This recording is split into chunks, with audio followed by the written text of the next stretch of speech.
Hello dear students, welcome to GDC classes English. So as we know that we got the notification from RRB regarding railway pharmacist examination.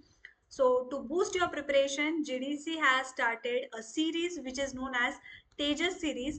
So under the Tejas series, we will see all the important questions from different subjects along with their explanation.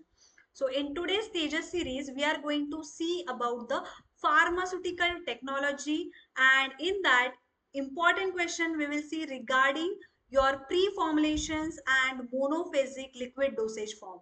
So let's start with the Tejas series. The first question under this series is pre-formulation studies involve. Now, what do you mean by, first of all, pre-formulation studies? So whenever one API or your drug molecule is getting converted into a suitable dosage form, certain studies like your stability, solubility, pK values, melting point, these studies are conducted before formulation. So pre means before formulation, what are the studies conducted? This helps us to identify the suitable dosage form, whether we have to go for tablet, capsule, suspensions, emulsions, etc. So these are the studies required to identify that dosage forms, which is done before the formulation. So it is known as pre-formulation. So which involves what of this option? Now option A is development of a suitable dosage form of a drug. Yes, it involves development of a suitable dosage form of the drug. Determination of pharmacological action? No, it does not. We do not determine any pharmacological activity of the drug in pre-formulation studies. Determination of molecular structure? No. This all structure is done in the chemistry when the drug is being synthesized. Determination of adverse drug reaction? No. That will happen when you will develop a formulation. So the correct option is development of a suitable dosage form of a drug. So option A is the right answer. So pre-formulation, it is a group of studies that focus on physico-chemical properties of a new drug candidate that could affect the drug performance, means it will affect its efficacy, it will affect its safety, and the development of a suitable dosage form. So basically whenever a molecule it is there, we will develop therapeutic formulation and toxicokinetics, maybe using some animal models. Afterwards, the pre-formulation testing involves the physical testing regarding its size, shape, etc. The regulatory perspective, we have to take this investigational, abbreviated new drug application, etc. And the chemical analysis, which includes your solubility studies, stability studies, and the formulation development, its pharmacokinetic parameters like absorption, distribution, elimination and metabolism, and then large scale production. So this is the flow chart of how a new molecule is developed till how it is marketed. So in between we have this pre-formulation studies. So coming to the second question, the polymorph which can be changed from one form into another by varying temperature and pressure, it is known as what? So basically the polymorph, it will be divided into your anisotropic and monotropic. It will be divided into anisotropic and monotropic. So anisotropic will have one form which is stable at one temperature and pressure condition. It will have another stable form which is stable at another temperature and pressure condition. Whereas in monotrop, mono itself suggests only one form. It is stable at all temperature and pressure condition, and the remaining they are metastable.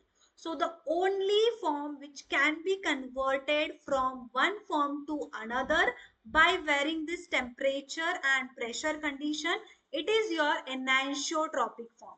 It is your anisotropic form. So the option B is the right answer, anisotropic form. Now let's see what is the difference. One polymorph, as we discussed, it is stable at one temperature range, while another it is stable at different temperature range. So it can be converted, it can be reversibly changed when you change your temperature and pressure condition, and this occurs by endothermic process. Endo means what? Inside. That means it will require energy for changing this temperature and pressure condition.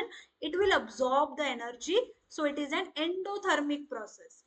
Monotropic means only one form is stable at all temperature and pressure, and remaining they are metastable. So ideally unstable, then metastable, and then stable form. So this is the order of the stability. So this is an irreversible process, means that one form cannot be changed into another by changing temperature and pressure conditions. It is thermodynamically stable form as compared to the unstable form, and it is an exothermic process. Exo means it will release energy, so it is an exothermic process. The energy or the heat is going outside. So basically your monotropic, it is an exothermic, in anisotropic it is an endothermic process.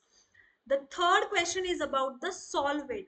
Now we have seen polymorphs, it exists as anisotropic and monotropic. Solvates are the form of pseudo polymorphism. So basically pseudo polymorphism, it involves solvates. The other one is about the hydrates. It involves solvates and hydrates. So whenever API is been recrystallized, there are chances like solvent molecules will be entrapped into your drug molecule. So if you are using water as the solvent, and if it gets entrapped into your crystallization process, it is known as hydrate. If it is water molecule, it is known as hydrate. Other than water, if any other solvent is there, for example ethanol, then it is known as solvates.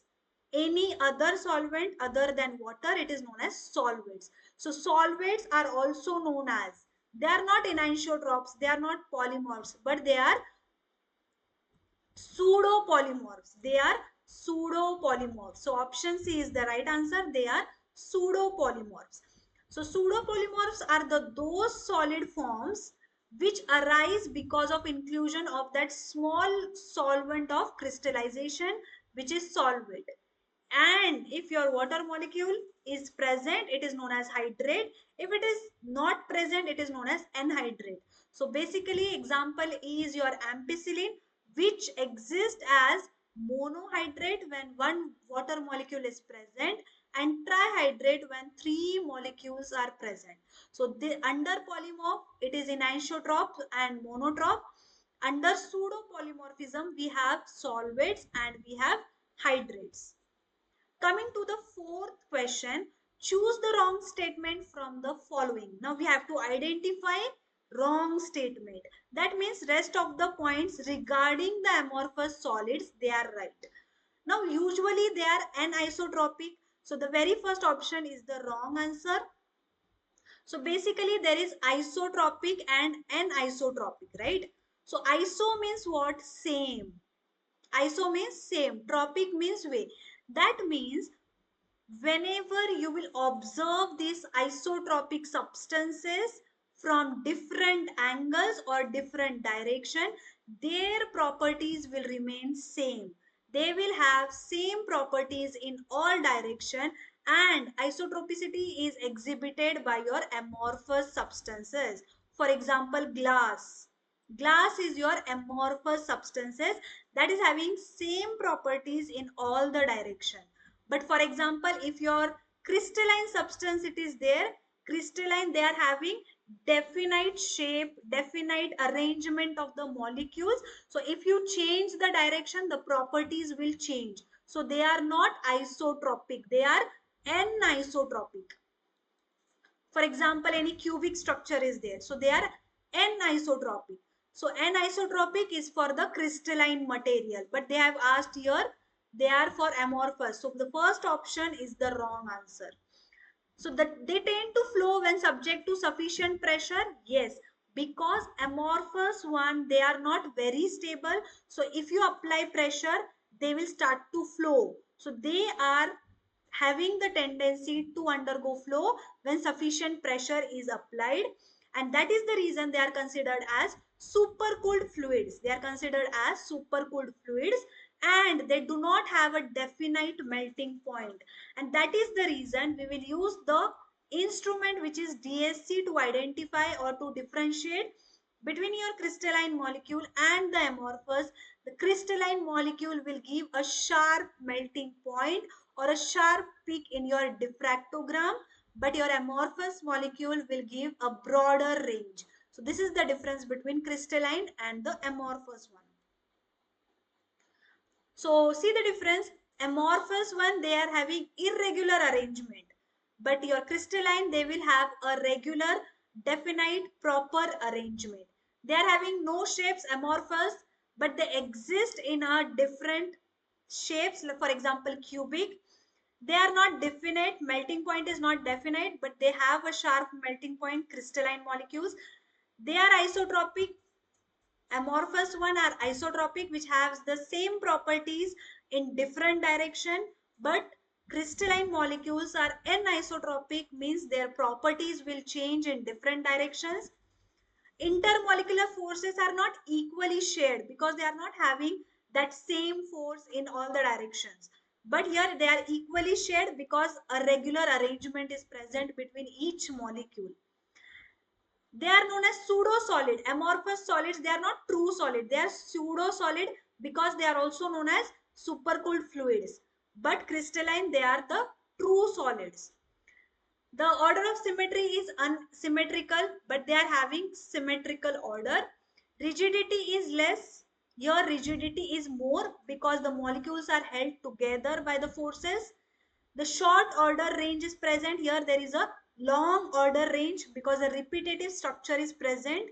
The example, remember, very important.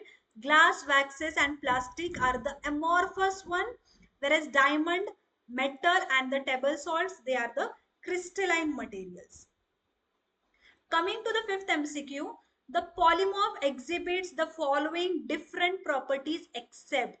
The polymorphs means they will have same chemical structure, but they will have different physical properties. Okay, same chemical structure they will have, but they will differ in their melting point, they will differ in their solubility, they will differ in the XRD pattern, their DSC pattern, they will differ in that. Okay, so they are asking the polymorph exhibit the following different properties except. Except means we have to identify which is the same properties they are having. So bioabsorption is not the right answer. Melting point, no, they are having different melting points. Solubility, then the chemical structure is the right answer. So they will have, all of them might be different, but chemical structure is the same one for the polymorphism. So see, polymorphism, the ability of a compound. See, it is a one compound having the same crystalline structure or having the same chemical formula. So they will crystallize at one or more distinct crystalline forms with different internal lattice. So types of polymorphism, as we discussed, we have anisotropic and monotropic. So they are structurally not different. As we said, chemical structure is same, but they exhibit different properties. For example, melting point, solubility, dissolution and bioabsorption. So they differ in this properties, but their chemical structure remains the same. Coming to the next MCQ, in pre-formulation studies, polymorphs can be detected by. Polymorphs can be detected by countercurrent chromatography, refractometry, high performance liquid chromatography or DSC. So in all of this, as we discussed, they will have a different melting point. So DSC is an instrument which is related to the melting of your compound. So the moment it will melt, it will give you the peak. Now, if it is having a sharp melting point, it will give you a sharp peak. But if it is having a range of melting point, it will give you a broader peak. So depending upon what kind of peak you are getting, you can easily identify between different polymorphs. So the correct answer is differential scanning calorimetry. These are not the techniques to identify. HPLC in fact gives you only about the concentration. So see, apart from DSC, you have microscopy, which tells you about the appearance of the polymorphs. optical crystallography. Fusion method is nothing but the melting. DSA also works on the principle of melting. Then you have thermogravimetric analysis. This is related to your water content. XRD, it is there. It tells you about the diffraction.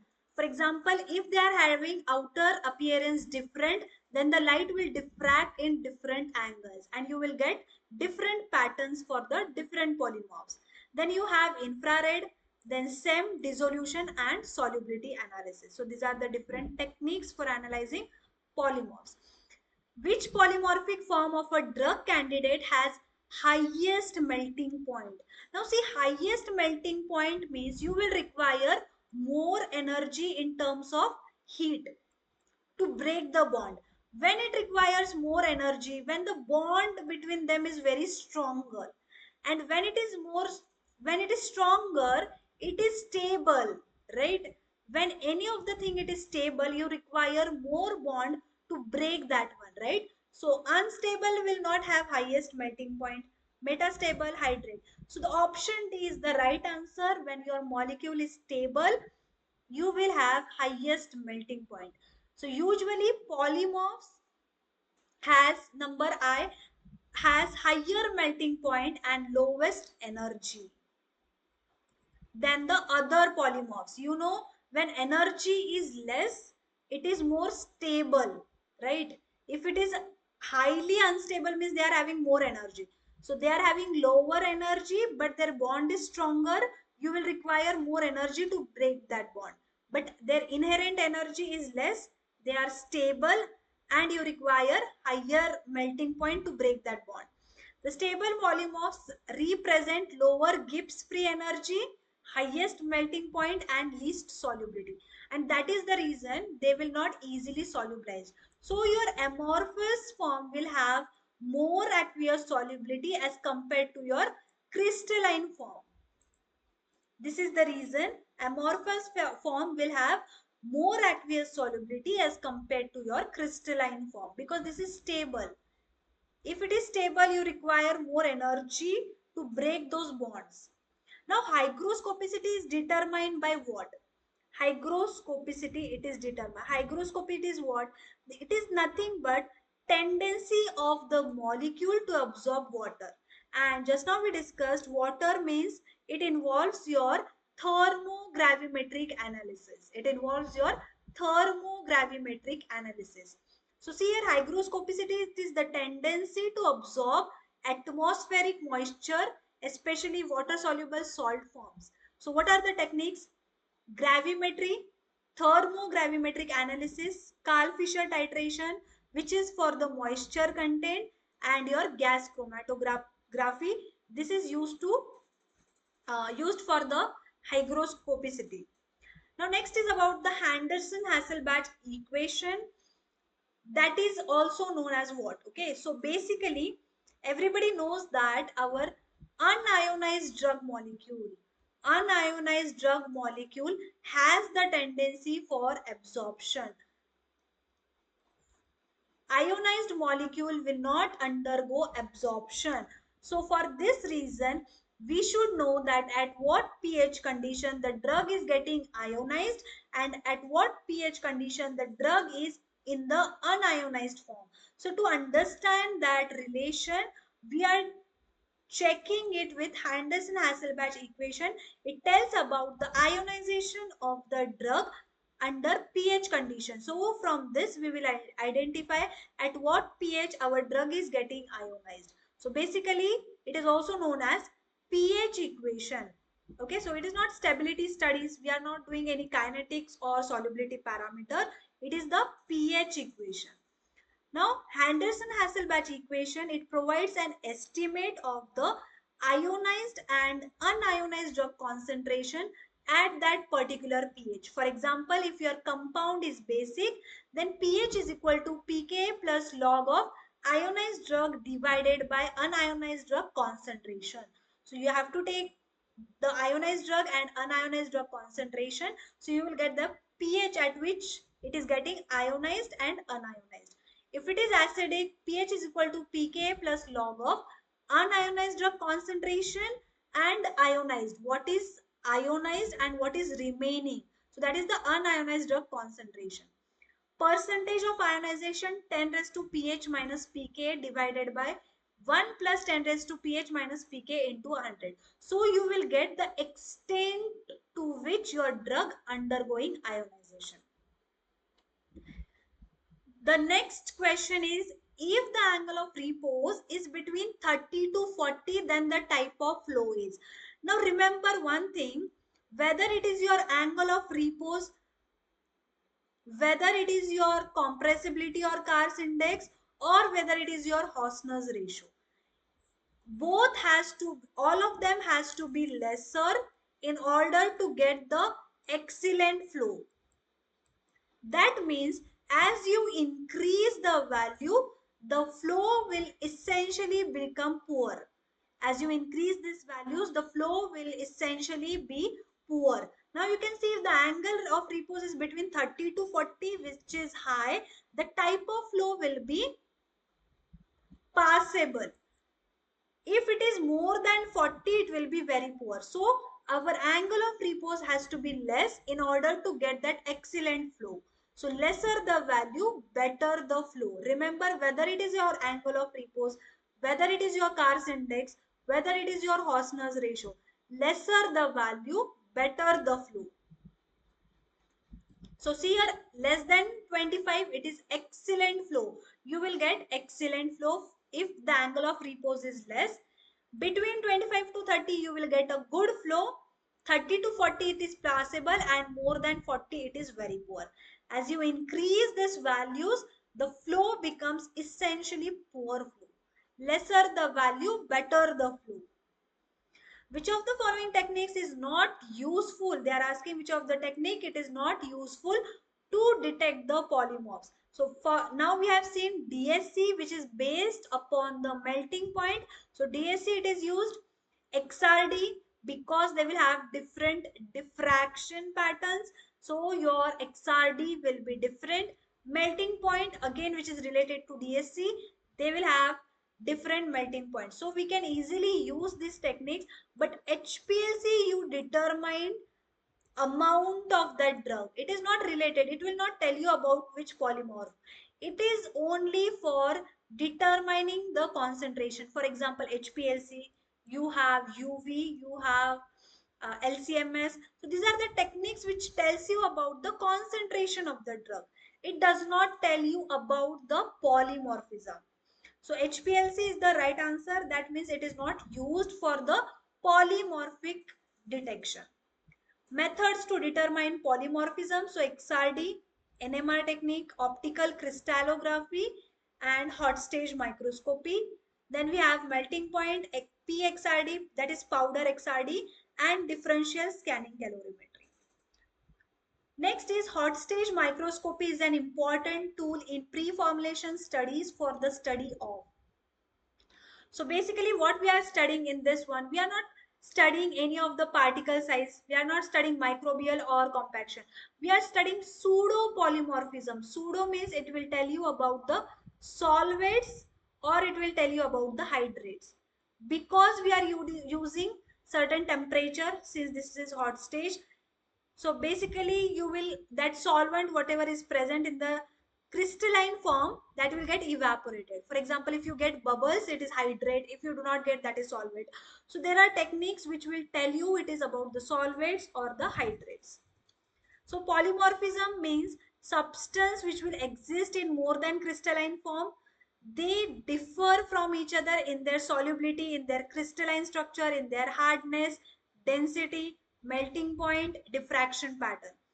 Order of solubility, amorphous, because it is least stable, it will easily get solubilized. Followed by metastable and stable. You have to see the order: unstable, metastable, and the stable form. So amorphous will easily go because it is unstable, it has high energy, and the highest melting point, the stable will have the highest melting point. What are the different methods? XRD, optical crystallography, you have DSC, you have powder XRD, then you have NMR, hot stage microscopy, etc. In isotropic, we discuss One polymorph stable at one temperature pH condition, temperature and pressure condition. Another will be stable at different temperature range. So if you change the temperature, you will get the different stable form. So it is a reversible phenomena. Monotropic, example of anisotropic is sulfur. This is important. Sulfur, it is an exist in the anisotropic form, whereas monotropic means one form is stable at all temperature and pressure condition. You cannot change it. That is, it is an irreversible phenomena. The example is glyceryl stearate. Remember the examples of anisotrope and monotrope. Now the 13th MCQ is, while studying solid state physicochemical properties, the packing property includes. Now basically there are different properties like thermal properties, your mechanical properties. In that, what are the different example? So in this case, your answer will be refractive index. Now we will see. For example, if it is related to your thermal property, means temperature, it will be heat capacity. Entropy, solubility, it is there. So let's see first. Packing properties include, which is related to the, which will be altered by this packing properties. For example, volume, density is mass upon volume, so density includes your packing properties. Refractive index, electrical and thermal conductivity, hygroscopicity, thermodynamic activity, and vapor pressure. So this all includes in your packing properties. Thermodynamic, which is related to your temperature, so melting and sublimation. Melting means fusion, sublimation means the solid will directly go into your gaseous state. Internal energy, entropy, enthalpy, free energy, chemical potential, and the solubility. Next is spectroscopic, means all the analytical techniques, for example, uh, UV, IR, NMR, which is based on the principle of electronic transition, vibrational, rotational, and nuclear spin transition. Kinetic means which is related to the movement of the drug molecule, for example, dissolution. The solid, it is going into the solvent, so that includes kinetic properties. Rate of solid state reaction and the stability. Surface properties includes your surface free energy, your internal tension, habit is nothing but the outer appearance, which is the shape of that particular crystal.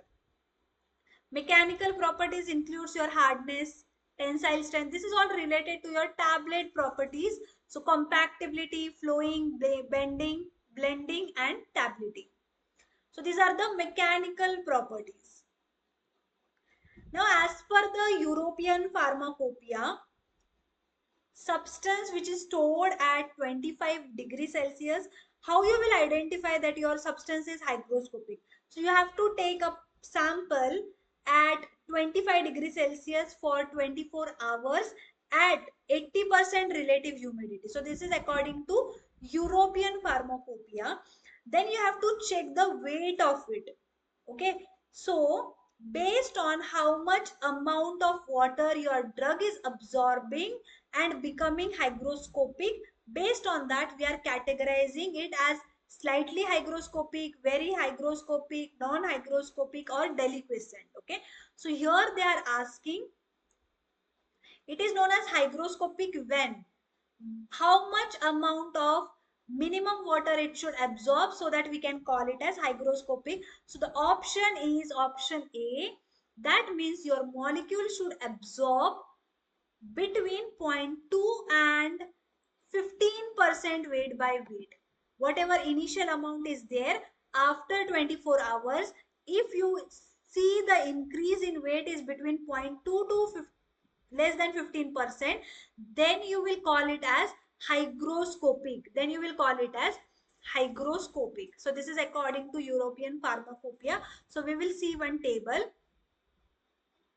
See, if the increase in weight is more than 0.2% but less than 2%, that is between 0.2 to 2%, we will call it as slightly hygroscopic. If it is more than 0.2 but less than 15%, we will call it as hygroscopic. So this is what asked in the earlier question, when you will call it as hygroscopic. When you will say your molecule is hygroscopic, take that molecule, tell that particular substance, keep at 25 degrees Celsius for 24 hours and 80% relative humidity. After 24 hours, check the weight. And depending upon how much your weight is increased as compared to your initial weight, you will categorize it into 4 different types. So very hygroscopic means it will take the moisture and more than 15%.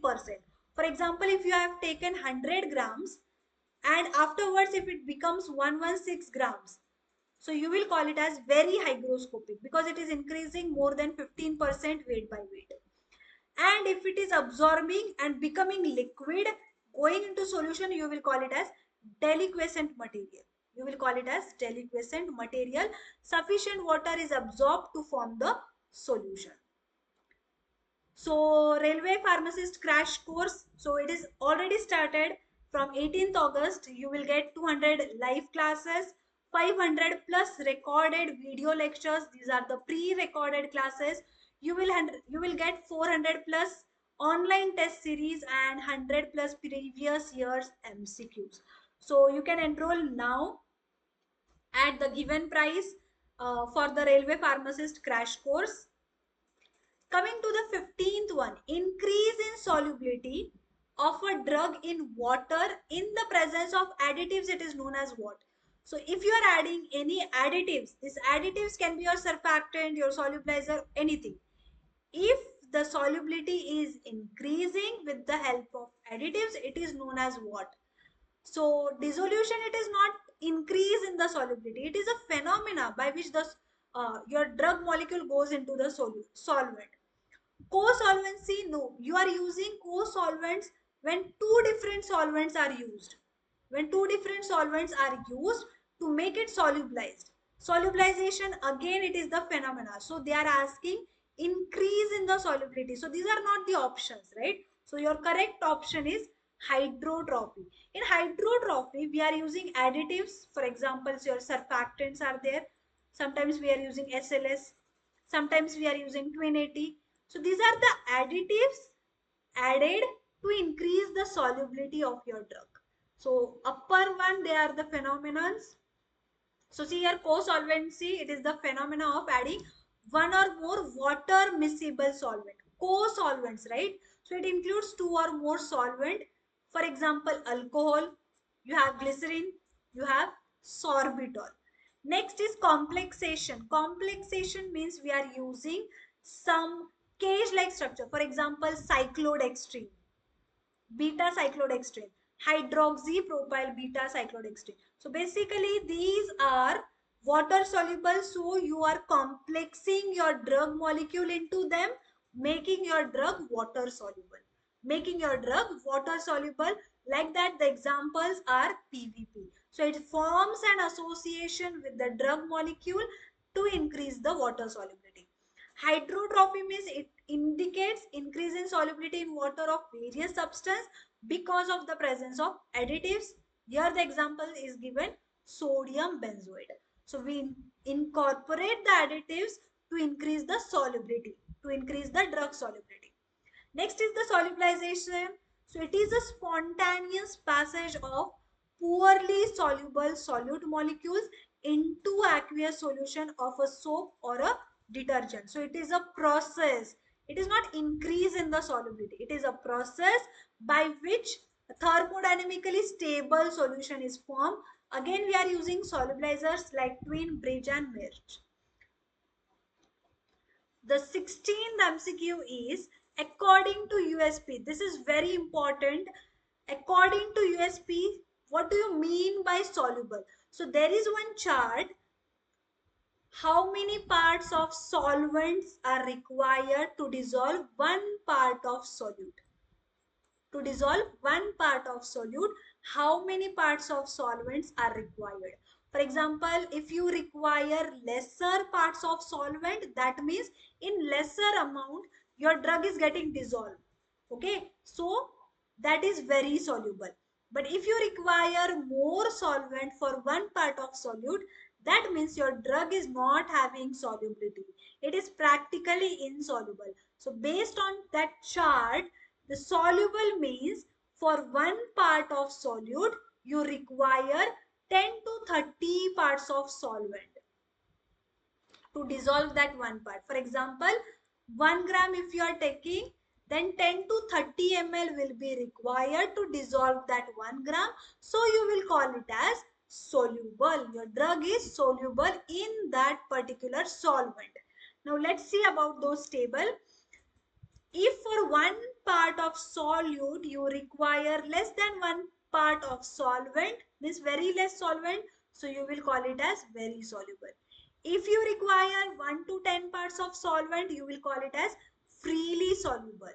If you require 10 to 30 parts, it is a soluble. The drug is soluble in that particular solvent.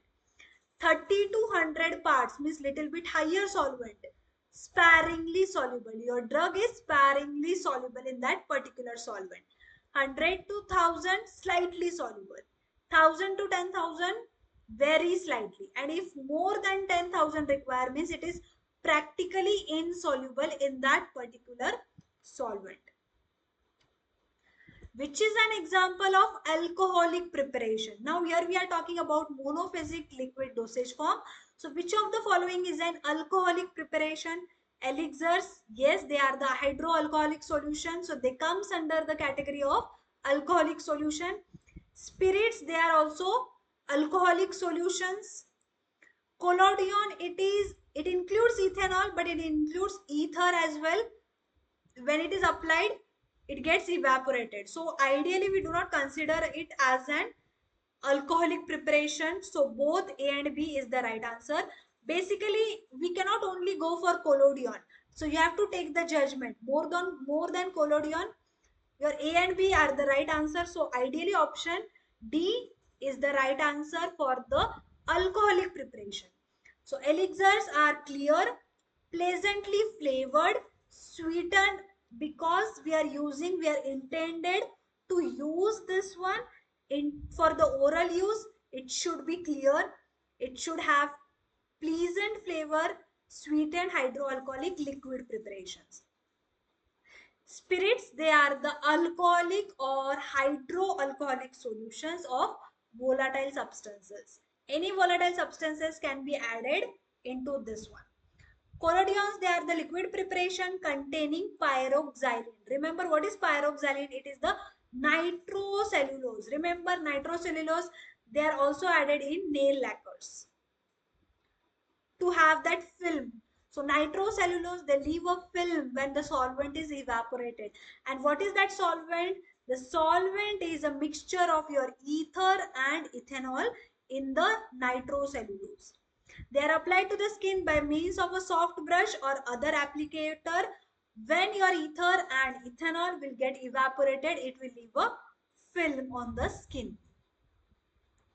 Now for sour drugs in pediatric formulation, excellent flavoring agent will be. Depending upon the taste of the drug, we are having the taste masking, like we are having some flavoring agents. So if your drug is sour, we will use mostly the raspberry. Raspberry syrup it is used. Orange, lemon, they are mostly used for the bitter drugs. So see here for bitter, mint, anise, wild cherry or chocolate, passion fruit. Salty, if it is there, but we are using butterscotch, peach, apricot and vanilla. Sour, we are using licorice, citrus and raspberry. For the sweet taste, vanilla, fruit and berry. So these are the flavor selection for different taste. The next MCQ is the labeling instructions to be diluted 20 times of its volume with water indicates the dispensed product is. Which of the following product should be diluted 20 times with water? Tincture, it is not diluted. It is an extract which is obtained. It is an extract, okay? Elixirs, they are the hydroalcoholic solutions. We are not diluting them. Linctus, no, they are used for the cough. In fact, you should not take water when you are taking this linctus, okay? Because it has to be present in your throat for a longer period of time. So mouthwash, we are diluting 20 times of its volume with water before using. So see here, Linters, they are generally prescribed for relief of cough. Liniments are the alcoholic and oily liquid preparation. Basically, liniments, they are applied to the unaffected area with friction. The difference between liniment and lotion is one is applied with friction, other is applied without friction. The only trick you can remember is letter O. Lotion contains letter O, without contains letter O. This is not having letter O. So the one which is applied with friction, it is known as liniment. The one which is applied without friction, it is known as lotion. Mouthwash, they are mainly used to reduce the plaque. Gingivitis means the inflammation of your gums. Dental caries and stomatitis. So it should be diluted 20 times of its volume before using. So Listerine is one of the commercial example. See, the question came.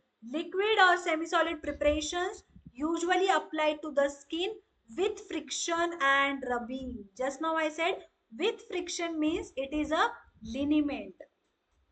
Lotions, they are not applied with friction. They should be applied without friction. So liniments, they are alcoholic, oily preparations. They are intended for external application by rubbing onto the affected area. So it should be applied with friction. Turpentine liniment, the commercial example is turpentine liniment. Next one is about the lotion. Lotion should be applied without friction. Lotion should be applied without friction. They are also alcoholic or oily preparations applied without rubbing on the affected area. Next MCQ is, all of the following are the examples of monophasic liquid dosage form except. So ointment, it comes under your semi-solids. They are not the liquid monophasic liquid dosage form. So option A is the right answer. Elixirs, they are hydroalcoholic, means when they are mixed together, they forms the single phase. They forms the single phase. So it is known as hydroalcoholic solutions. Next is lotions. They are also monophasic liquid dosage forms. Douches are also monophasic. Basically, they are instilled into the body cavities. Douches, they are instilled into the body cavities to clean that particular cavity. For example, your ears, nasal cavity, or your eye cavities. So douches, okay. So monophasic liquid and biphasic. So internal use, external use. Internal use means which you will take inside the mouth. Aromatic water, mixture, solutions, syrup, linctures, elixirs, and the tinctures. Used in the mouth, only in the mouth cavity. That is the reason they are the external one. For example, mouthwash, gargle, and the throat paint. Instilled into the cavities, for example, spray, douches. As I said, it is instilled into your body cavities for cleaning purpose. Then you have enemas, again into the cavity, ear drops, nasal drops. Topical means applied over the skin, lotion, liniments, collodions, and paints. Biphasic, it includes your suspension and emulsion. In monophasic liquids, the salty taste is brought about by. Now, maple is the one which gives you the salty taste. Now see here, butterscotch, maple, apricot, peach, vanilla, wintergreen mint. So they are recommended for salty sensation of the taste. Bitter, wild cherry, walnut, chocolate, mint spice, mint combination, passion fruit, anise. Then we have sweet, that is a fruit and berry, vanilla. So they imparts this sweet taste. Sour, it is given by citrus flavor, licorice, root berry, and raspberry. The component present in a solution in large quantity, it is known as. Now if you are making any solution, you have solute and you have solvent. So definitely solvent is present in large amount when you will dissolve the solute. So option A is the right answer, that is a solvent. So the component present in a solution in large quantity, it is known as solvent. Solvent is that component of the solution which is present in large amount by the solute. So whenever you will add solute in the solvent, it will give you the solution. Fluid preparation applied to skin without friction. Again, there might be confusion with and without friction. Just remember the letter O. So without friction means option B has to be the right answer. Lotions, they are applied without friction or without rubbing. So they are the liquid preparation meant for the external application without friction. Okay. They are applied to the skin with the help of some adsorbent like cotton, wool or gauze soaked in it. Lotions may be applied for local actions such as cooling, soothing or protective purpose. Liniment, they are the alcoholic and oily liquid preparation intended for external application onto the affected area. Jellies, we all know they are the transparent or translucent. They are non-greasy, semi-solid preparation which are meant for the external application to the skin or the mucous membrane. And they are prepared by using gums like tragacanth. We have acacia pectin, sodium alginate, methyl cellulose, and sodium CMC. Then we have creams. They are the water soluble medicinal preparation. Again, they are applied to the skin. The ointment differs from a cream in that it has oil base as opposed to the being water soluble. So in ointments, the base is oleaginous. We call it as oil base. Examples of non-medicated. Non-medicated means which will not have your active pharmaceutical ingredient or a drug. So if it is not having API, it is used for the purpose of like vehicle or something, right? So which of them is a non-medicated? That means which of them is a medicated? Which of the, except they are asking, right? So aromatic elixirs, because they are not having API, it is non-medicated. This is non-medicated. Iso-alcoholic is non-medicated, but pediatric one is a medicated. Pediatric elixirs, they are medicated which contains your API or the drug molecule. So the option C is the right answer, which is pediatric. So see, non-medicated elixirs, basically they are using as a vehicle for the medicated elixirs. So these are used as a solvents or the vehicle for the preparation of medicated elixirs. The active ingredients are dissolved into 15 to 50% by volume in a solution of ethyl alcohol. So the examples are aromatic elixirs, USP, isoalcoholic elixirs, NF, and compound benzaldehyde elixirs. So basically they are used as a vehicle for the preparation of medicated elixirs, which is an example of alcoholic preparation. So this question has been repeated. So both A and B. Elixirs is a hydroalcoholic preparation. Spirit is a alcoholic preparations which will contains your volatile substances, and collodion will have your ethanol ether, that is your pyroxylene, that is nitrocellulose. Remember, this is pyroxylene. So both A and B is the right answer.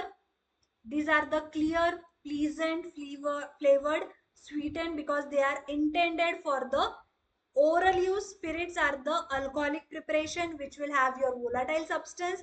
Collodion will have nitrocellulose in the ratio, in the combination of ethyl and ethanol and ether, because it will evaporate when you will apply into the onto the skin. For bitter drugs in pediatric, again it has to be sour actually. For sour drugs in pediatric, raspberry we are using. So this we have seen bitter, mint, anise, wild cherry, chocolate and passion fruit. For salty taste, we are using butterscotch, peach, apricot and vanilla. And for the sour taste, we are using raspberry. They are in the form of syrups. And for the sweet, we are having vanilla, fruit and berry. So pharmacist crash course. So it is already started from 18th August 2024 with the minimum price. So you can enroll to this new batch for the pharmacist crash course, where you will be getting live classes, pre-recorded lectures, and you will be having previous year's question papers along with some e-notes and online test series. So you can contact on the given numbers for your enrollment to the pharmacist crash course.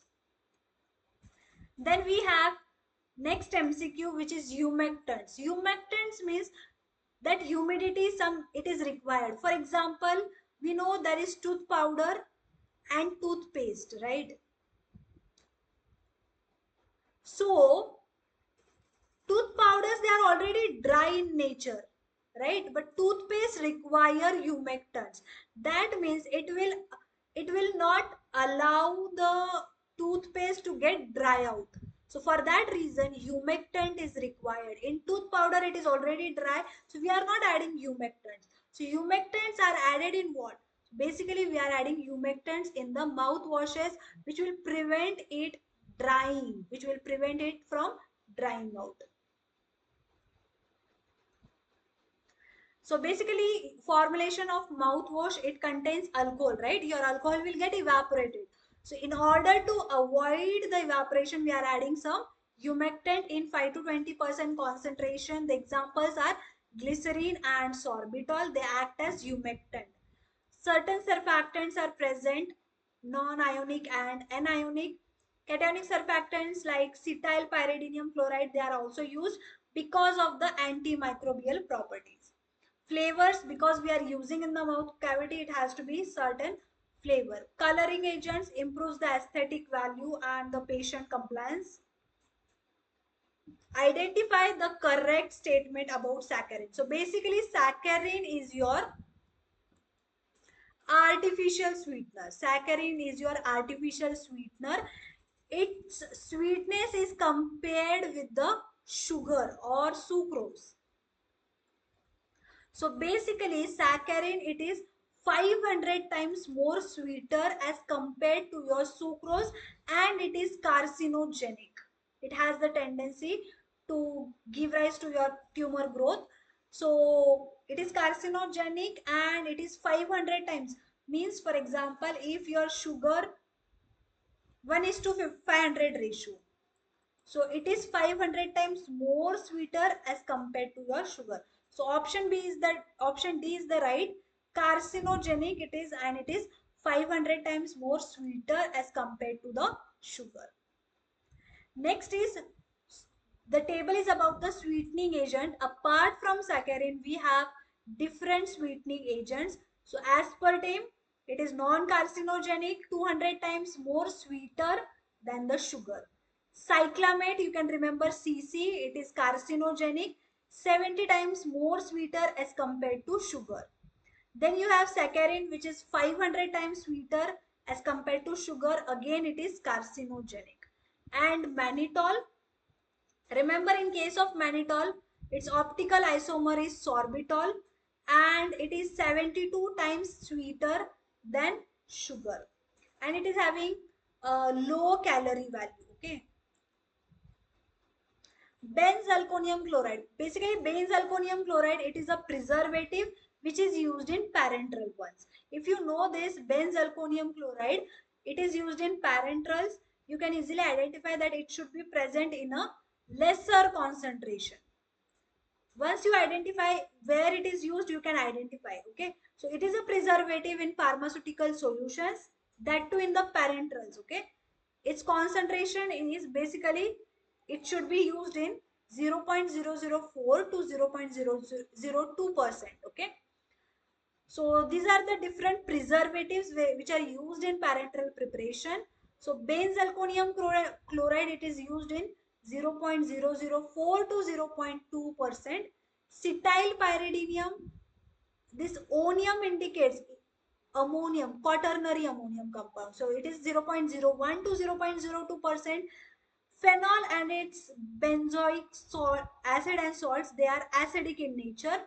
So phenol, it is used in 0.2 to 0.5. So you can see little bit higher as compared to your quaternary compounds. Chlorocresol, it is 0.05 to 0.1. Sorbic acid and its salt, again 0. All are very less because they are used in the parenteral preparation. Benzoic acid 0.1 to 0.3. Boric acid, it is higher. 0.5 to 1, chlorobutanol 0.5, benzyl alcohol 1%, ortho orthophenyl ethyl alcohol 0.2 to 1%, mercurial, that is thiomersal 0.0012 to 0.1, phenyl mercuric nitrate, so that is 0.0002 to 0.02, and nitromersal, that is 0.001 to 0.1% concentration. So that was about the series of Tejas series, under which we are seeing important MCQs related to the pharmaceutical technology. So thank you so much. We will see another important topic in the upcoming session of the Tejas series. So thank you so much.